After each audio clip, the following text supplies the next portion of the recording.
తర్వాత high school, college, అమెరికాలో కూడా పుస్తకాలు పోయి ప్రపంచంలోకి వెళ్ళిన తర్వాత మళ్ళీ ఆ రాజధాని మీద వచ్చి కింద పట్టాం. అదే వేద పాఠశాల.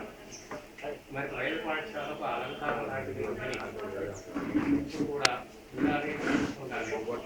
ఆయన సీతారామ శాస్త్రి గారు ఎంతో త్యాగం చేసి ఈ బిల్డింగ్ కట్టారు.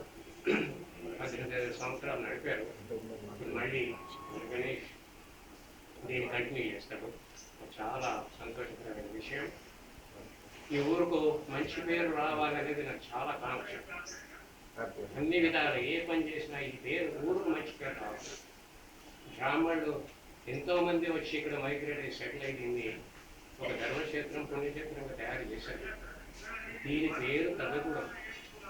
దీనికి వేద పాఠశాల చాలా ముఖ్యం. ఇంకా మిగతా ఎన్నో ప్రాజెక్టులు ఉన్నాయి, అవన్నీ కూడా పైకి తీసుకురావాలి.